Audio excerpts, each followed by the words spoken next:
Meeting of November 10th of the Lynbrook School Board. If we could all please rise. Mr. Yaker will lead us in the Pledge of Allegiance.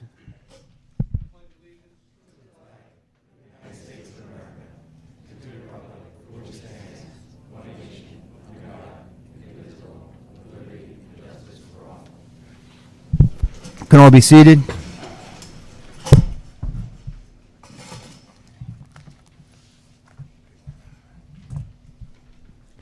Roll call. Everyone is here except for Mrs. Marcus. May I have a motion to accept the minutes of the October 13th meeting? Mrs. Hanson, second. Ms. Murray, all in favor? Thank you. Mr. Guns on the art gallery, please. The Burns-Siderman Gallery is proud to present the November 2021 show entitled Point and Click. A few weeks ago, an open call went out to all our local photographers asking for their best photos. The response to it was fantastic. Emails containing multiple photo submissions came in right away. Point and Click features a selection of those submissions. In all, the show features 24 photos submitted by current students, parents, alumni, community members, Lynbrook teachers, and staff, including our very own Superintendent of Schools, Dr. Burak. All the participants have varying ability levels and experience with photography. Some of the photos featured were taken with high-end digital SLR cameras, while others were taken with camera phones. The show even features one photo taken by alumni Annie Murphy using analog film. The subject matter of the photos varies from amazing landscapes, beautiful portraits, candids, automobile photography, and more. Please take a moment to enjoy this month's show entitled Point and Click. Thank you. Thank you, Mr. Guns. Did Mr. Spector submit something? Yes, he did. Is he trying to sell it?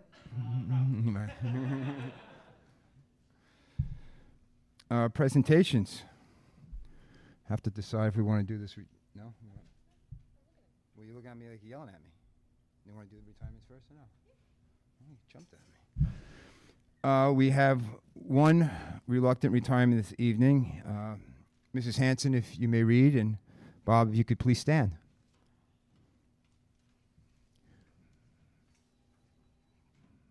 Retirement Resolution, Bob Lovergene.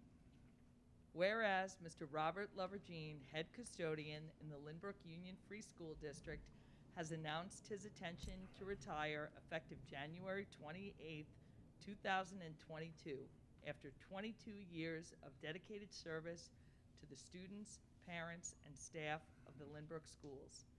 And whereas initially hired as a part-time cleaner at the high school in 1999, Bob demonstrated that he was a most able individual who fulfilled his responsibilities completely, earning himself a full-time position at the high school later that year. And whereas, as his outstanding performance continued to impress, over the course of his tenure, Bob has served as interim head custodian, assistant head custodian, as well as head custodian, serving the students, staff, and families of North Middle, West End Elementary, and the high school, where Bob has served as head custodian since 2012.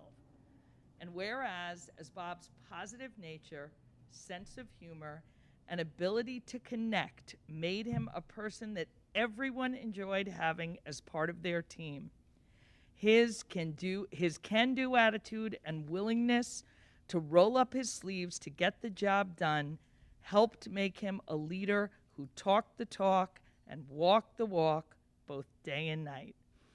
And whereas, as Bob's active participation in an array of school activities, teacher talent shows, school musicals, field days, volleyball tournaments, and more consistently demonstrated his love for the students, staff, and community. And whereas, as the person everyone turned to if they needed a quick favor, help bringing items into the building, or in getting the temperature of their room higher or lower, depending on the season, Bob always extended himself because it was his way of showing you that you mattered.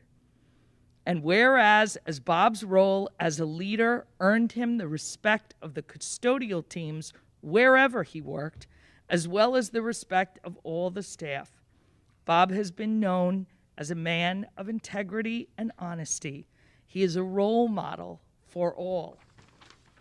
And whereas the Board of Education thanks Mr. Lovergene for all he has given the Lynbrook Public Schools and wishes him a happy and healthy retirement filled with time traveling to Florida, especially Disney, with his bride Teresa, his daughter Rita, and her husband John, his son Bobby and his wife Chelsea, with Chase, tail wagging, happily in tow, all while rooting for the Mets and the Jets and enjoying a Cracker Barrel breakfast.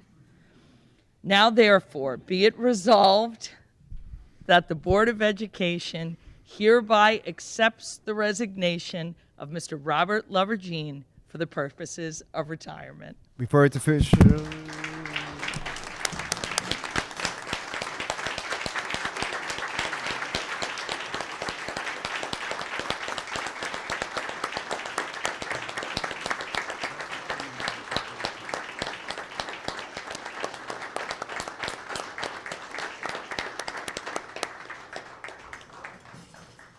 Not official yet, Bob.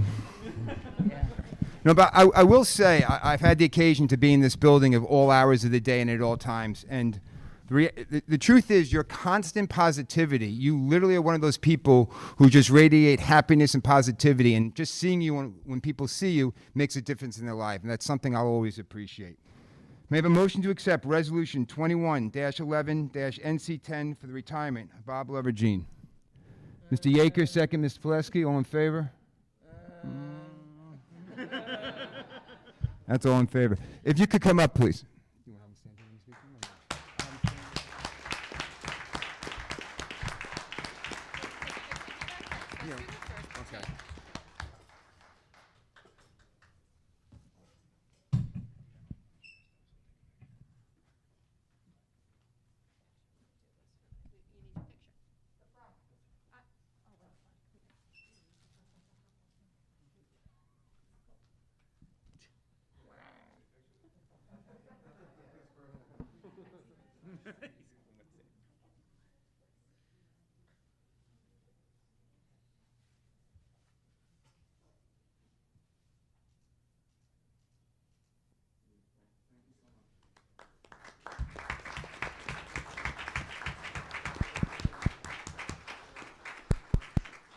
Okay, we're not letting go of him yet.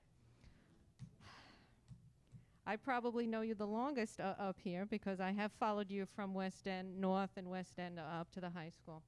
And when Bob came into my office and I reluctantly accepted that letter of resignation, we had a nice chat and I was able to share with him something that I haven't been able to really share with anyone, that in all my years there has never been another person who no one can say a bad thing about. Oh my gosh. Absolutely, there's no one who has ever said, well, you know, he's great, but he doesn't do this. No one can say that about Bob Lovergene. Everything that was said tonight is 100% true. You exude what we all expect of ourselves, of our students. You have been nothing but a premier role model for everyone in this district. And even if you look in the back, there are former custodians who are here out of respect for him. He has truly made a mark on everyone in this district, and I am so grateful that in addition to recognizing his retirement, and this is something I usually do at the end of the year, but I wasn't going to make him come back, I do a You Go the Distance. And Bob has truly gone the distance for the children of Lynbrook High School specifically. He should have retired last year. He was so eligible to retire a few years ago, but he knew this bond was taking place, and he knew how much work was going to go into this and how much more taxing would be on a brand new head custodian who didn't know the building. And he made sure he saw this project to its completion, and that's why he's leaving us mid-year, because by mid-year, it will be completed. So, Bob, on behalf of all of us, we thank you immensely. We could not have done it without you. Everyone is eternally grateful. So we do hope you come back and visit because some of us are coming not too far behind you. So, so you'll come back, and thank you. You deserve this and more.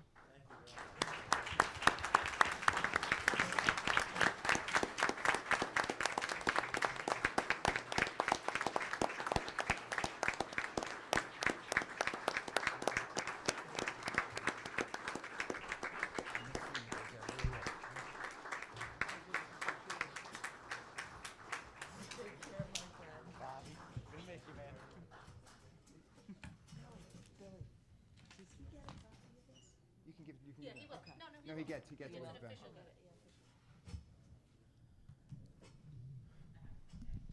For all those at home who are listening and apparently can't see us, there may be some technical issues, but the presentation is being recorded, so you will have the opportunity to listen it at some future time.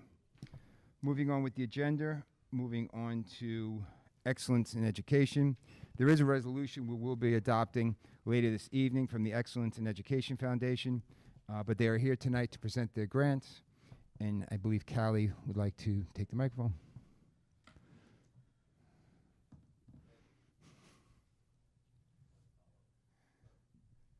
You have to push it.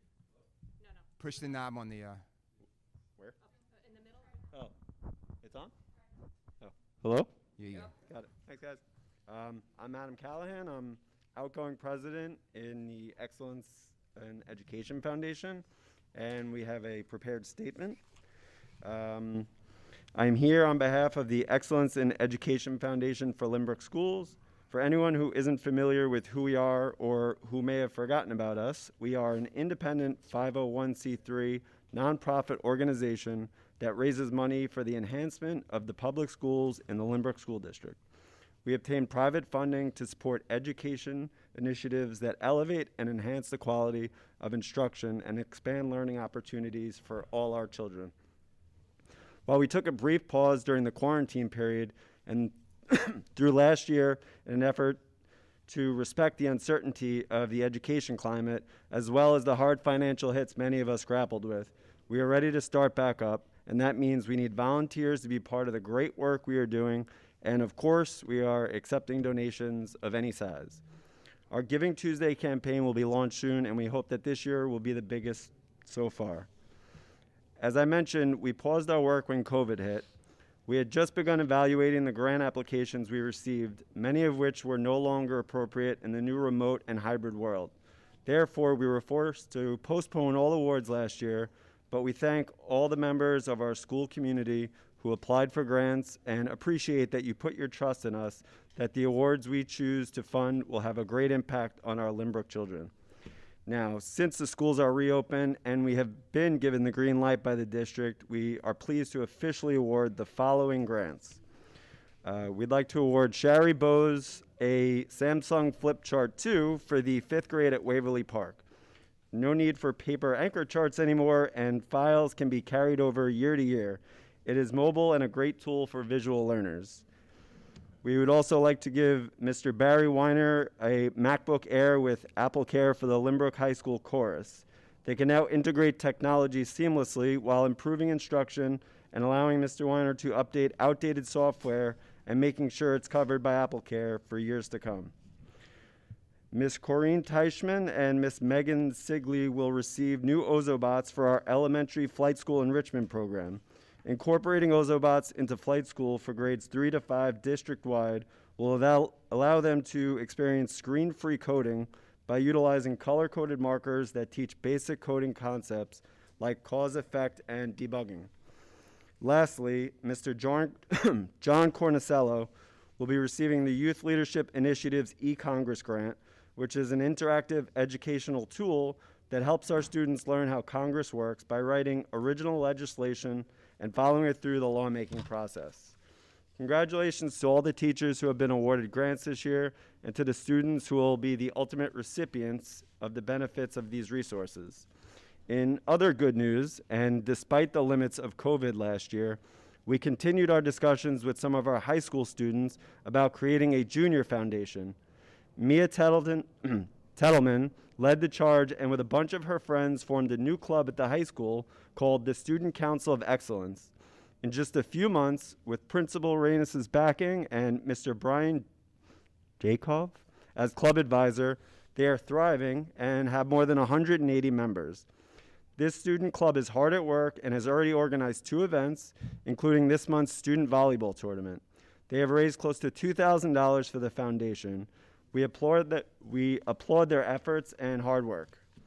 We encourage everyone to visit our website at www.lynbrookef.org to donate, volunteer, and apply for grants.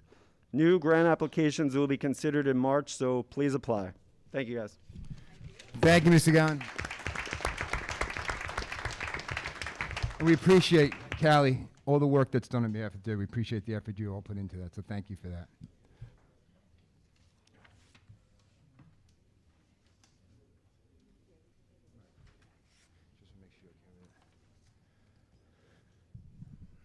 Just going to go real quickly out of order right now for a few donations that we have. We are going to acknowledge and accept a donation of topsoil and compost to the 9/11 Garden from the Waverly Park PTA. Gratefully acknowledge and accept a donation of 2 telescoping sideline end zone camera systems from the Lynbrook Mom and Dad's Club. And also, the board would like to thank the Polinsky family and acknowledge that Audrey and Elliot are here tonight for their generous donations of 4 bass bows. The brothers, Ike and Gabe, went through the Lynbrook Public Schools as the best sibling bass players we have seen. The boys' experience in the music program inspired their love of music, love of the bass, and drive and determination to be the best musicians they can be. Both young men are now thriving as bass players. So we appreciate that. Have the boys been back to see the extension? Aaron, probably? Well, maybe not only could they come back, maybe they can make contact with the music department and kind of express their views of the path and how they got to where they are now and the impact Lynbrook had on them. I think that might be somewhat inspiring for some of our younger music players. So hopefully that can take place. But thank you again for that. Moving on to report from trustees. Mr. Yeager, Mr. Valesky, do you want to present?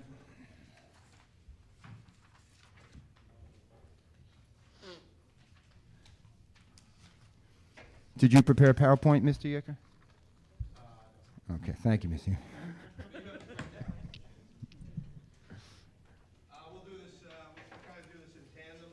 The facilities committee met twice in the last 2 weeks. It's myself, Mr. Gillespie, Mr. Nino, Dr. Lynch, and Jim Sadia, the head of facilities.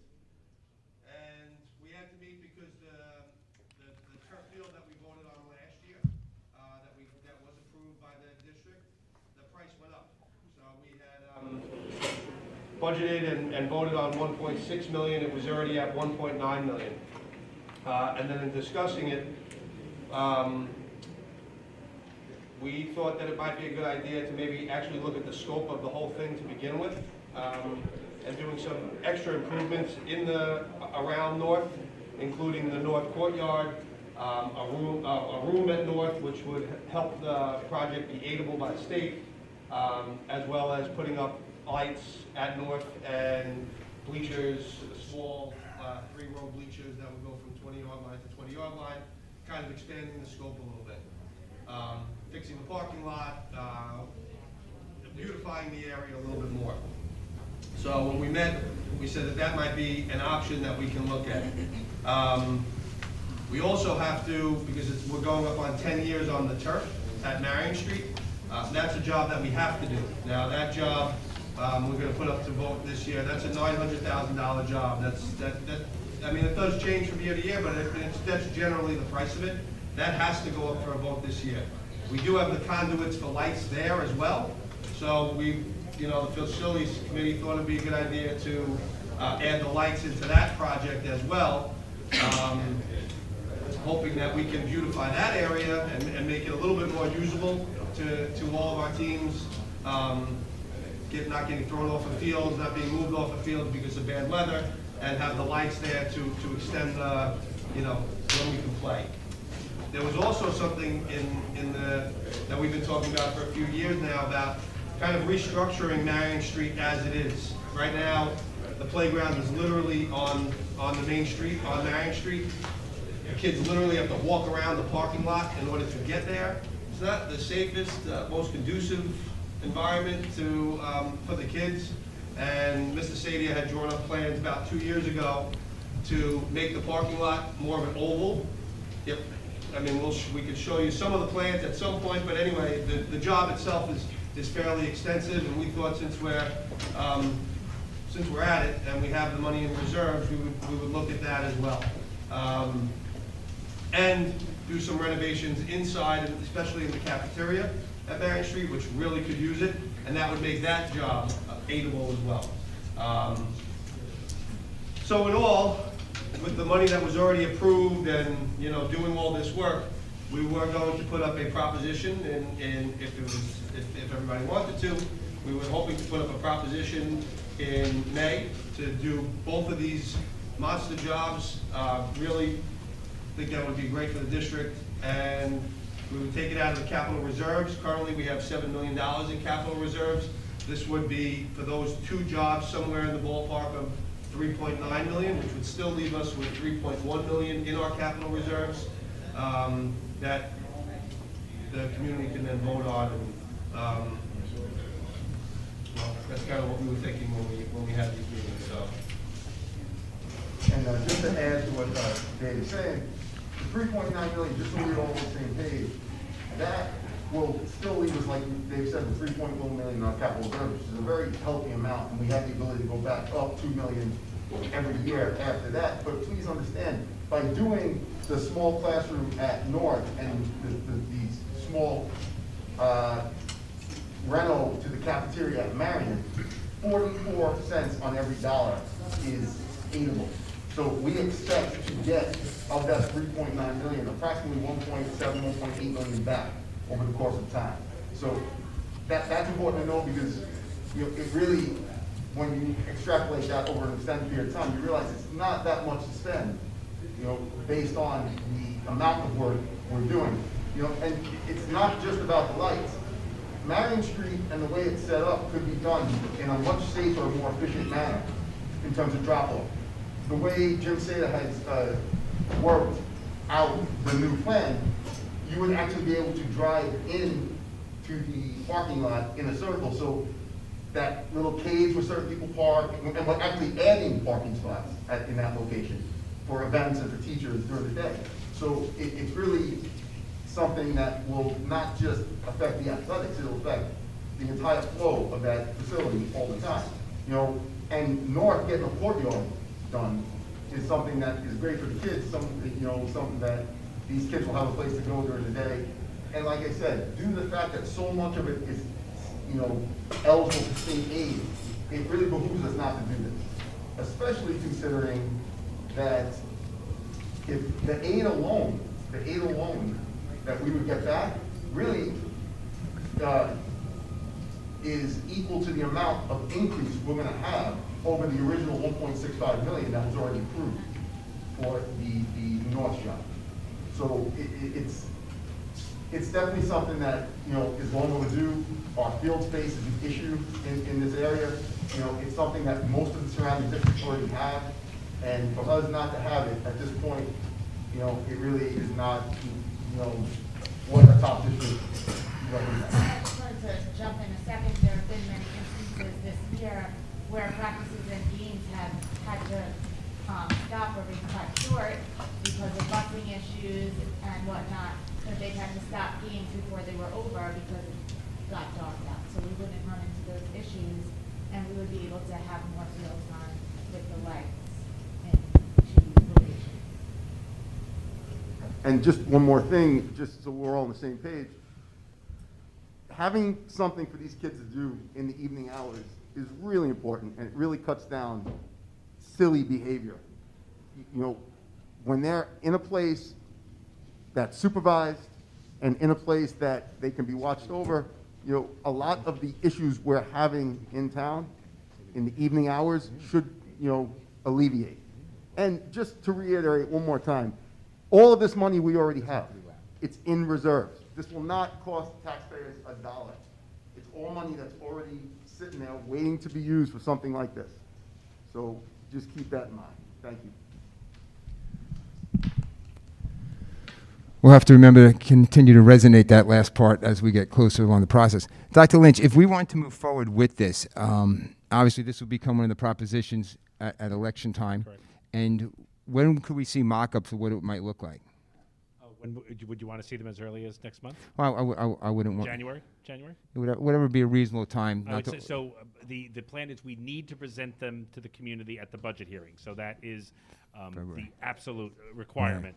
It's would you want to see them before that in order to I guess deliberate? the board would like to see it before, and just in case there was anything that was a subjective modification that the board might ask questions about or alter, then you would have time to make those changes if anything insightful came up prior to the full presentation. So what I'm thinking is the December meeting is December 1st, so that's only 2 weeks from now. So maybe the January meeting. January's right, yeah, right. I don't want to stress with that. And so, any question for any board members? Well, I do appreciate the work of our fellow board members in putting this whole thing together. You know, it's a conversation that's taken place for a very long time. You know, the ability to have those lights, and as Mrs. Danino talked about, this, you know, just in the last few weeks, our soccer programs, our football programs, games had to be cut short just because of the issues in getting onto the field and getting off the field. You know, we've discussed in years past all the different opportunities we have now with academics, where you can stagger playing times, you can give equal opportunities to both the boys' sports and the girls' sports. You can go home and do your homework and have your dinner and then come out and have practice later. So nothing is written in stone, but it does create all kinds of opportunities for us to look at different things that we can be doing. So, so Dr. Litch, we would have the mock-ups, the numbers are there. It would be at the budget time that we would finalize what the numbers would be for the presentation. All right. Dr. Lynch, just one more thing. When we met in the facilities committee, we did, quickly talk about the possibility of West End seeing renovations in the upcoming year, correct? Yeah, so to look at the playground situation, if we look at equity and playground situation, the Waverly Park playground was just replaced through a government grant maybe 2 years? 2 years? 2 years. So Marion Street has the oldest playground equipment right now. We are aware that there is a broken playground at West End right now, but that is still newer equipment. We do have a legislative grant where the surfacing of the West End playground will be redone when that money is freed, and at that point we would probably look at if there's any equipment that needs to be replaced also. So that would mean that we would have looked at all 3 elementary playgrounds in a reasonable amount of time.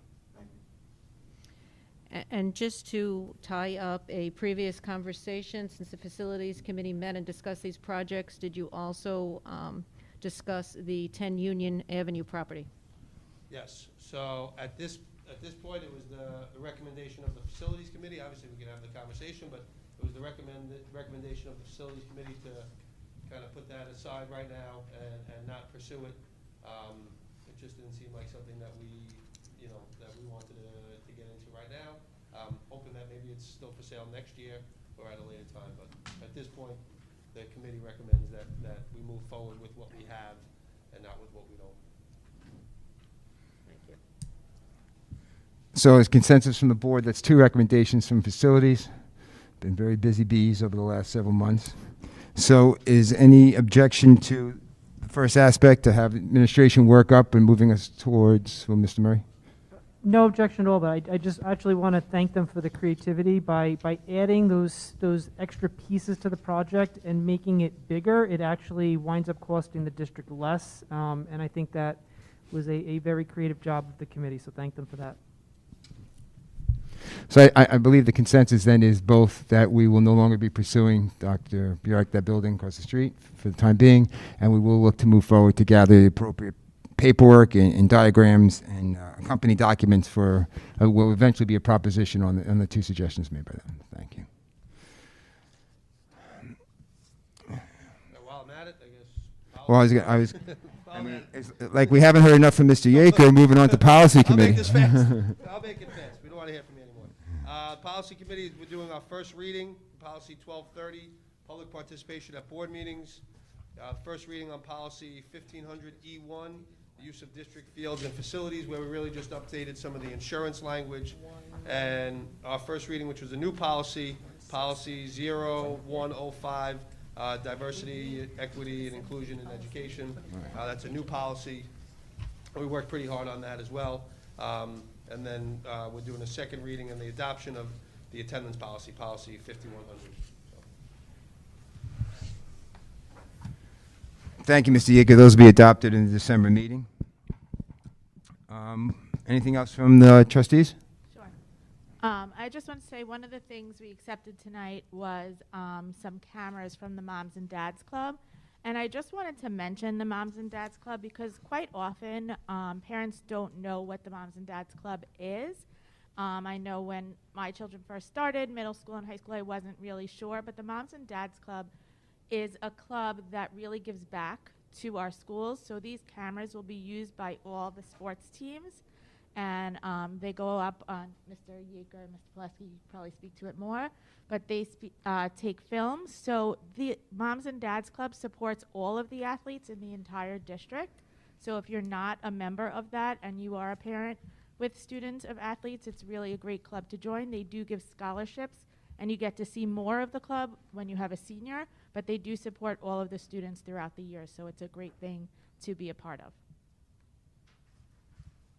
Billy, I would just say, I think he's gone already, but I wanted to thank Mr. Kunz for Night of the Pumpkins. I think he might have been, anybody who was here for Night of the Pumpkins, it was back, and it was back and forth. I forgot how much money they raised, but it was somewhere in the $4,000 or $5,000 range. They did a phenomenal job. It was set up in the gym because this field wasn't ready yet. They really did an awesome job. The pumpkins were amazing. Mr. Kunz did an amazing job. And then also with the Moms and Dads Club, the Friday night game was, I mean, if that wasn't enough motivation to try to get lights around here, I mean, the place was electric, ton of people out. I mean, it was just an awesome atmosphere. So, you know, I was at that game as well, and so we want to have more of that stuff. So. Thank you, Mr. Yeager. Moving along, there is no old business or new business this evening, so Superintendent's report, Dr. Burak. Thank you. Every November, we hold a Superintendent's Conference Day, which is a day full of professional development workshops for our staff. We utilized our own staff to share their expertise and train other staff in the district, and the whole day is actually put together by the Lynbrook Teachers Association, not Teachers Center, and it's a phenomenal day. And it started with the beginning part was just community building and getting to know each other. It's actually the first time we have all been together since pre-COVID in the gymnasium, so it was a great way to start the day. And then some of the workshops that were held throughout the day was using mindfulness in the elementary classroom, growing a STEAM mindset, Schoology, gradebook and organization,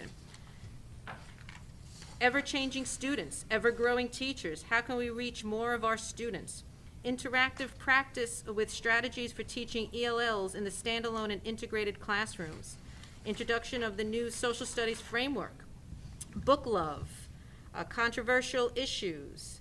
It was really a great day. The teachers did enjoy and were able to take away some practical things that they could use in their classroom, so I just want to publicly thank the Teacher Center and all of the instructors who provided the professional development workshops. It was a great day. The next item is an update on the American Rescue Plan grant. I'm going to turn it over to Dr. Belekas. Thank you, Dr. Burak. As we spoke about at the end of last school year, the district was awarded several new grants by the federal and state governments. At the moment, we're actually revising our ARP ESSER funding plans because the state is actually now requiring a separate application for a portion of the funding that basically equates to about $700,000. So we are going to continue to reach out to various stakeholders for input throughout the process. If you're interested in viewing the plans as they unfold and or wish to contribute your suggestions, please feel free to visit our website. We have a state and federal funding plans page, which is under the District Finance and Budget tab.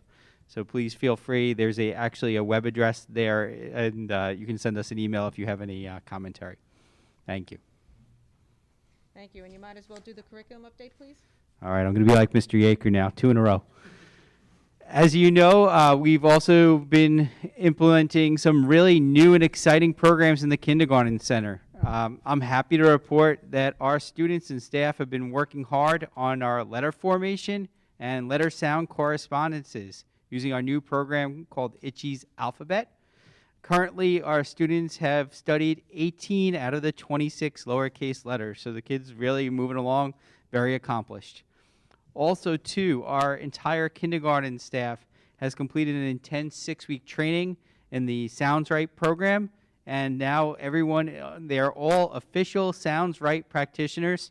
I really have to congratulate them all on a job well done. That was a very intensive training, and it took a lot of effort on their part, so I'm very proud of them all. The actual implementation of the Sounds Right program began in earnest this week, and the students are beginning to manipulate words containing the letters S, A, T, I, and M. What they're doing blending, which is putting sounds together to build words, segmenting, which is pulling apart the individual sounds and words, and phoneme manipulation, which is inserting sounds into and deleting sounds out of words, which is a very high-level skill. So I'm very impressed by all the work, and everybody in the Kindergarten Center, kudos to them. Thank you. Okay, capital projects. Obviously, the big project continues to be the high school, so we're in better shape punch list than we were last month. But it's when the contractors come, they just don't leave. So we're still continuing that list. It is getting shorter, and again, we thank everyone for their patience. The real work, the big work, is happening in the auditorium right now, and we hope to have that completed in time for spring performances, actually. Marion Street, as I mentioned last month, there were delays due to a secondary oil tank that was present on the property. However, so that has put the project back a little bit. However, weather permitting, as long as the weather continues to be nice, we continue to hope for a February completion of that elevator project. At the KC, the boiler is nearing completion, and we actually have heat, which we actually needed this week. So those are the continuing projects. We have the new projects that are in the pipeline now. So the next major project coming up will be the library renovation here at the high school. We've had design meetings with Mr. McDermott, Mr. Reynes, Mrs. Bertolini, and have discussed that in some details, and hopefully that will be able to be put up to the state shortly, hopefully to get work done by next summer. And then, Mr. Belmont, are you ready for the update on Waverly Park? I've been waiting. So the Waverly Park tennis court project is underway. We are going to be submitting those plans to the state shortly. There will be 3 tennis courts, so that will enable our teams to actually practice and play there, so we can actually be kind of self-contained. So that's a really good improvement. And then rumor has it we might be looking at pickleball lines on those tennis courts at the time. So I hope so, Dr. Lynch, because if we end up having a pickleball team, we'll have to redo this whole process again to come up with regulation courts. We're not under any circumstances naming that pickleball court after you, Bill. And but I think, and again, I thank the facilities committee. It's a very hard-working committee, I have to say. And they did some really good evaluation of the Waverly Park project, because that was another one that could have come in over budget, but I think we did some really careful thinking to get it so that we can actually get to work and get that in place by this summer. So thank you very much. That is our next big project. Those are summer projects. Correct. Right. I have a question about the Marion Street project. The oil tank, that was just an empty.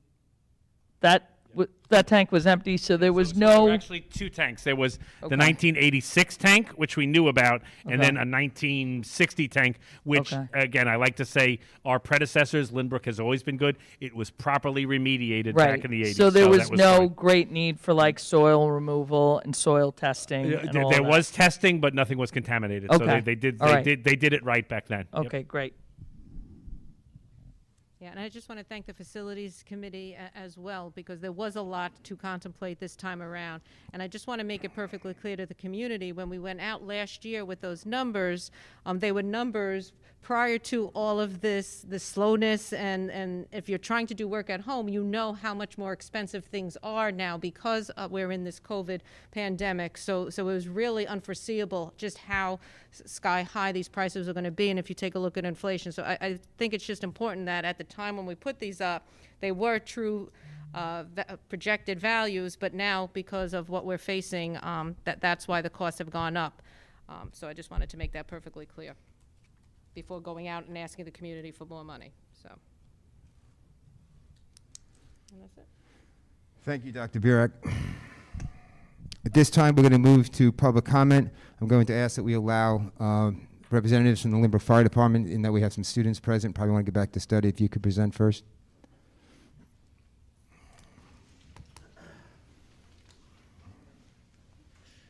Good evening, everybody. Dr. Burek, the board, thank you guys for letting us come here tonight and speak to you. My name is Danny Ambrosio. I'm the Second Assistant Chief for the Lynbrook Fire Department. The Lynbrook Fire Department, we're about a 250-member, 100% volunteer fire department. Myself and I have a bunch of people that join me tonight. Most of us are all graduates of Lynbrook High School, born and raised here. We've had a committee that's worked on a little proposal for the board, and they worked hard for the last couple of months. And at this time, I'd like to turn the mic over to ex-Captain Mike Gunning to present the proposal. Thank you, Chief Ambrosio, and thank you, Board, for allowing us the opportunity to come before you and make this presentation. So I do have a PowerPoint. I hope that's good for you. What we want to talk about tonight is New York State Real Property Tax Law 466C3. That was passed by the state of New York and involves real property that's owned by an enrolled member of an incorporated volunteer fire department or an ambulance service, which can be exempt from taxation up to 10%, to the extent of 10% of the assessed value, provided the local taxing jurisdiction has adopted a local law, ordinance, or resolution to that effect. The property needs to be the primary resident of the applicant. The applicant must be certified by the fire department and cannot apply for that exemption until they have 5 years of service in the department. Every year after that, they need to reapply to the taxing authority for that exemption. Every year that the fire department recertifies the activity and the fact that the member is an active member in good standing. When the individual reaches 20 years of service, that will flip to a lifetime exemption for the member as long as they maintain the property as their primary residence. Obviously, if it's sold, title changes, the exemption goes away. The application and the certification is made on a very standard New York State form. It's available on the website. And again, we certify every year the activity of the member who is asking for that exemption. On the second page, or actually page 3 on the numbers, the surrounding school districts which have already adopted 466C3 include District 12, which covers Malvern and Lakeview Fire Departments, Rockville Center District 21, all 3 districts in Valley Stream, 13, 24, and 30, District 14, covering the Hewlett and Woodmere Fire Departments, West Hempstead, District 27, Oceanside 11, Baldwin 10, and Freeport 9. The Lynbrook Fire Department, if you just flip to the next page, has been a longstanding contributor to the community. In the chart up at the top, over the last 4 years, or really 3 3/4 years, we've answered fire calls, EMS calls, auto accidents, elevator emergencies. In 2018, 2,182. Following year, 2,300. 2020, all through COVID, 1975. And year to date, we've answered 1,568 calls of various natures for help and assistance. Average that out, and every day, 365 days a year, without a break, 5 to 6 times a day, our pagers go off, and people in the Lynbrook Fire Department turn out to help members of our community. We do this on a completely voluntary basis, and again, we operated all through the pandemic with the additional risk of responding to calls, especially medical calls, transporting people, and then bringing the risk of exposure back to our families. But it's what we do. We also maintain our junior fire department, and some of them are here, and as we've indicated, they're students of the district. The junior fire department has approximately 50 members in it. We train them. They meet every month, and it's all part of hoping that they will, as they progress, join the fire department and continue the degree of service that we provide. The department has currently 248 active members, and aside from our emergency call activity, we support activities in the district such as Fire Prevention Week, homecoming games, ambulance standbys at all football games, the home football games, and obviously responding to emergency calls at all the school facilities. In the village, we also provide, we support some activities in the village like Santa rides and fire truck rides for the public, other holiday events, and we raise money for activities such as the Wounded Warrior Foundation. Again, all on a volunteer basis. And I don't, make that point to try to make extra points here with that board. It's what we do because it's fun and it's all part of the Lynbrook community and what makes this village and this school district the place where we want to be to raise our families and own our homes and contribute to the great place that Lynbrook is. The next page, explains why this matters to us. With all of the support that we provide, to remain an active member requires a countless number of training hours and certification protocols. As you can imagine, on the EMS side, to provide medical care, again, a number of different certifications are required, training hours. You don't just show up and jump on a fire truck and go out and do anything without a significant amount of training, both when you join and then on an ongoing basis to remain certified to do the jobs that we do. It's an extensive time commitment, and we are finding that over time, as people are pressed, obviously, for time, have full-time jobs, many homes with both parents working, it's harder and harder for us to continue to attract people to do this job and provide this service. Many of the members of the department are from multi-generational families. Children growing up in the houses now and then looking to establish their own families can't always stay in town or afford to stay in town. And again, we're seeing this on a more repetitive basis lately, that it's just tougher and tougher to keep our membership up and the ranks up to the point where we can sustain the call volumes that we do.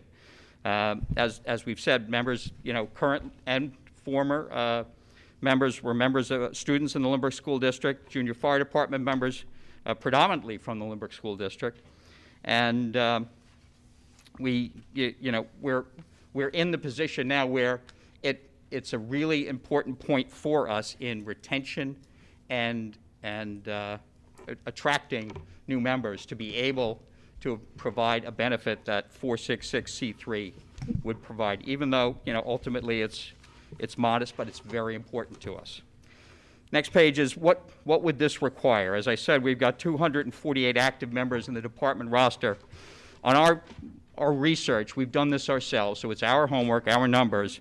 We believe there are 50 members who own property in the school district who'd be eligible for a 10% reduction in their school taxes. The current school tax liability for those members we calculate is $446,854. Thus 10% would amount to $44,685. We found an additional 19 members of surrounding departments, primarily East Rockaway Fire Department members who live in the Lynbrook School District, who be eligible for that relief as well. And remember, East Rockaway actually covers the Marion Street School. So they're doing the same things and with the same diligence and same issues that we have. That liability would be $173,000, and the impact would be ultimately $17,350 for the additional 19 people we've identified.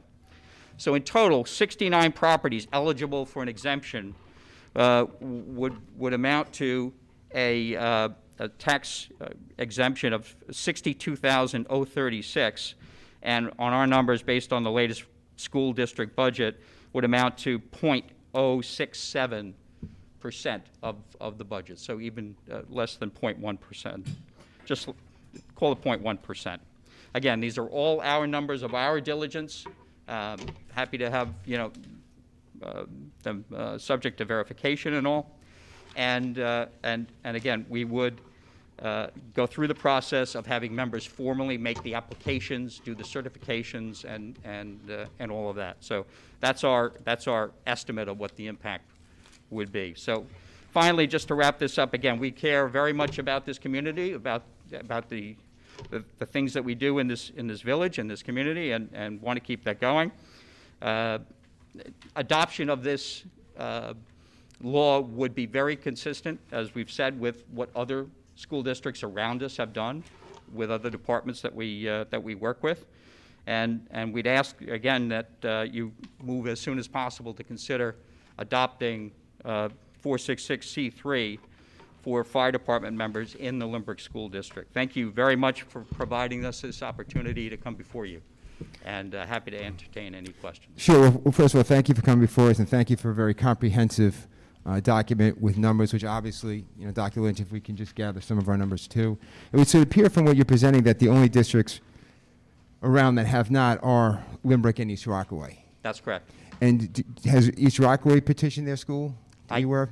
I can't answer that, unfortunately. And on the numbers wise, so Oh, you're going there next. Oh, okay. That's the better answer. We're heading there next. But we're the first pin. So under the statute, it's a 10% reduction just from the school tax. on the assessed value, On the just assessed on the value, school tax. And so currently the 50 members, do you have any sense over the next 5 years how many more members would fall into that category? We really don't. We can try to take a look at that.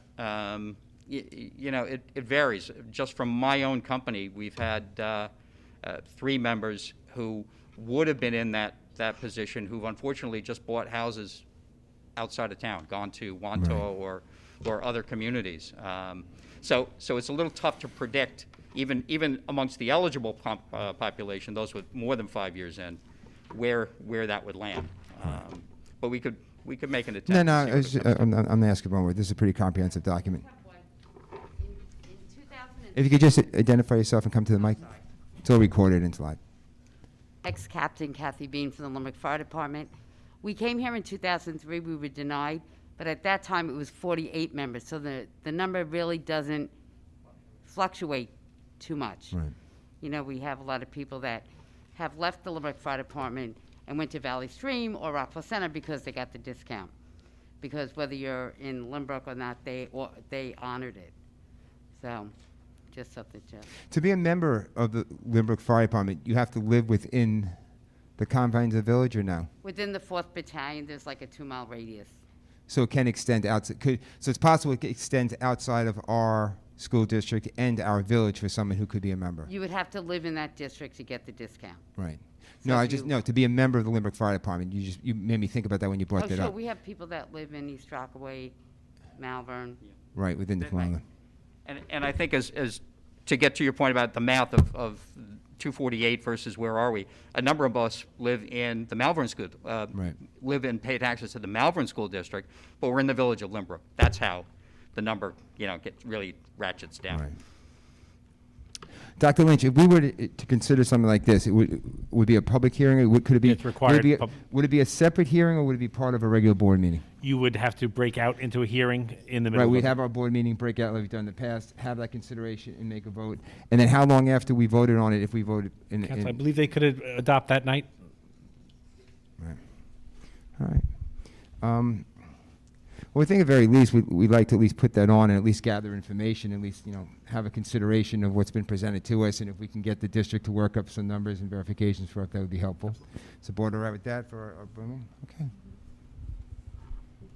So we'll schedule a hearing for the That December hearing 1st as part meeting? of whatever my boss says at whatever time during that meeting she wants to break us out for that hearing. We'll schedule it for, that's Terry Moran, she pretty much tells me what to do.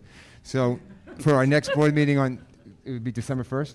December 1st. December 1st, we'll have a hearing to consider the request.